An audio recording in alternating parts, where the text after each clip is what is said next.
E aí, seus clubistas, tudo bem com vocês? Aqui é Maurício do Sem Clubismo FC, galera. E bom, rapaziada, no vídeo de hoje vamos ver qual é a provável escalação do Vasco para a partida de amanhã contra o Bahia. Mais um jogo muito importante para o Vasco no Campeonato Brasileiro.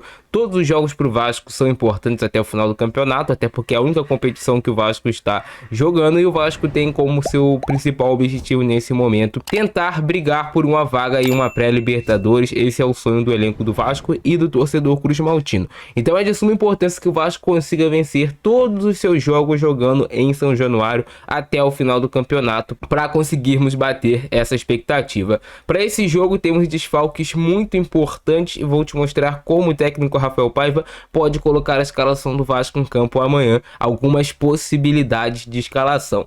Beleza? Deixa o like, se inscreve no canal, ativa o sininho, não se esqueça de compartilhar o nosso vídeo nos grupos de Vasco e bora pro vídeo, irmão. Então, galera, estou aqui com uma possibilidade de escalação do Vasco amanhã para esse jogo contra o Bahia. Léo Jardim no gol. Paulo Henrique deve ser o lateral direito. Teve a notícia hoje pela manhã que o Paulo Henrique está se recuperando bem da gripe que ele pegou, até que o fez ficar sem ar e o tirou do jogo do meio de semana contra o time do Cuiabá. Mas o Paulo Henrique amanhã provavelmente estará recuperado e vai iniciar a partida como lateral direito do Vasco. Se o Paulo Henrique não iniciar como lateral direito do Vasco, obviamente quem vai jogar é o Puma. O Paulo Henrique não conseguiu se recuperar a tempo, quem iniciou o jogo na lateral direita é o Puma. Então essa possibilidade, essa primeira que eu tô dando aqui é com o Paulo Henrique de titular, se ele for jogar. Dupla de zaga João Vitor e Léo será mantida para esse jogo. Fizeram uma boa partida contra o Cuiabá. Claro, agora tem um adversário mais difícil, o time do Bahia é um time chato de se marcar, mas se eles mantiverem empenho, tiverem confiança e forem bem protegidos também pelos volantes, pelos laterais, dá sim para eles fazerem mais um grande jogo. Na lateral esquerda teremos a volta de Lucas Piton ao time titular do Vasco. O último jogo ele iniciou no banco de reservas por causa também de um quadro de gripe que ele havia tido. Se recuperou, entrou muito bem no jogo. O Lucas Piton foi importantíssimo para a vitória do Vasco. Gostei demais do jogo que fez o Piton no segundo tempo. Entrou ali ligado na partida, recuperando bola, acertando cruzamentos. Fez um bom jogo o Lucas Piton.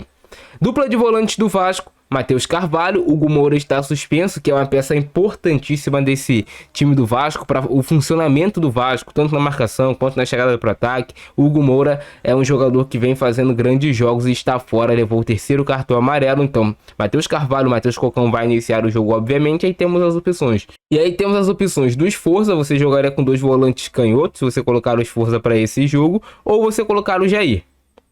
O Jair me pareceu muito bem fisicamente, me pareceu que estava com ritmo de jogo em dia.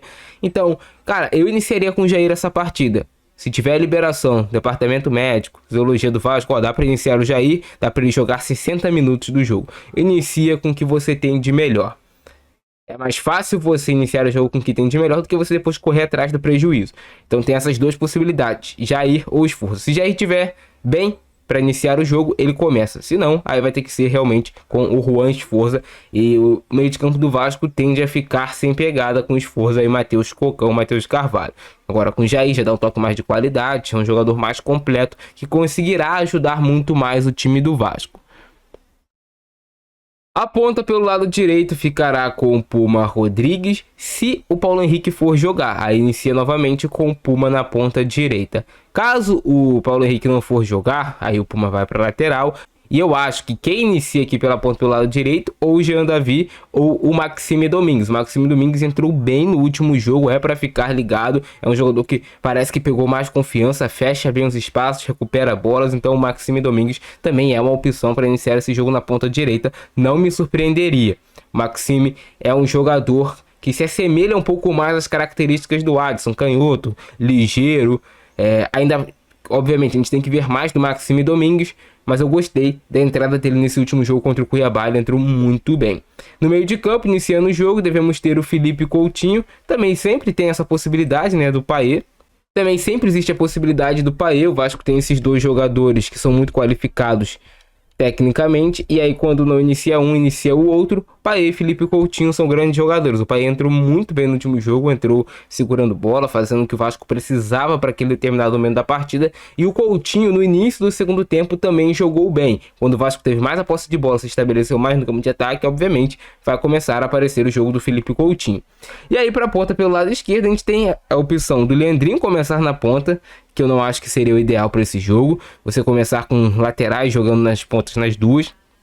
Emerson Rodrigues, que foi substituído no intervalo desse jogo contra o Cuiabá. Me parece que o Rafael Paiva não estava gostando tanto da atuação do Emerson Rodrigues. E o Jean David, que, cara, é um jogador que não está conseguindo contribuir, porque ele não tem velocidade para ser esse ponto de alta rotação na hora que o Vasco precisa para uma puxada de contra-ataque. E ele não tá conseguindo ainda se encontrar no jogo. Ele fez uma partida muito boa lá contra o Vitória, entrou bem contra o Atlético Paranaense logo assim de cara, e parecia até que ele seria um jogador mais útil do que ele acabou sendo até esse momento. Eu sempre torço para o jogador que entre no time do Vasco, jogue muita bola e queime a língua de todos os torcedores que o criticam. Beleza? E aí no comando de ataque, o Ryan tende a iniciar como titular, mas também existe a possibilidade do Alex Teixeira.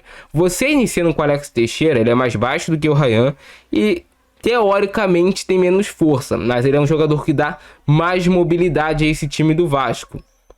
Não sei como está a arrancada do Alex Teixeira, mas ele sempre foi um jogador de mais velocidade que o Verratti e também sempre foi um jogador de mais mobilidade também que o Ryan. O Ryan demora muito para virar o corpo, aquela história toda, só que o Ryan pode dar um peso maior na área por ser um jogador mais grandalhão, tem 1,85 m o Ryan, por mais também que não faça gol de cabeça, tomara que faça nesse jogo. Mas a tendência ainda é que o Ryan inicie esse jogo como titular e o Alex Teixeira no banco, mas existe essa possibilidade, não surpreenda se amanhã tiver Alex Teixeira como titular do time do Cruz Maltino, beleza? Então essas são as possibilidades de escalação do técnico Rafael Paiva. Obviamente o técnico define ali a escalação um pouco antes de iniciar o jogo, ainda tem algumas dúvidas, principalmente quando você não tem o seu centroavante titular, o Verratti. Você ainda tem essa dúvida por quem vai entrar melhor, o Ryan, o Alex Teixeira, Jean David, Emerson Rodrigues. E a questão do Jair Esforza realmente é mais uma questão médica do que uma questão de qualidade técnica. Qualidade técnica, o Jair seria titular, obviamente. Resta isso, o time do Vasco que deve iniciar esse jogo contra o Bahia. Já falei da importância desse jogo. O Vasco precisa preencher bem o meio de campo, porque o Bahia gosta de ficar trocando passes no meio de campo, gosta de povoar o meio de campo, gosta de criar superioridade para o lateral deles direito áreas, avançar e ter espaço no último terço do Vasco. Então, são coisas para o técnico Rafael para ficar esperto. O Vasco pode ganhar o jogo se jogar futebol. Se o Vasco quiser jogar bola, pode ganhar sim, ainda mais com o apoio da torcida em São Januário, onde o Vasco é muito forte, só tem uma derrota no campeonato, que foi aquele jogo fatídico pro Criciúma, né? Que foi aquele jogo fatídico contra o Criciúma, no qual até o Ramon Dias acabou pedindo demissão, teve aquele embrolho e tudo, beleza? Comente embaixo a opinião de vocês, comente seu palpite pro jogo, eu fico nessa, grande abração do Francisco, é nóis e fui!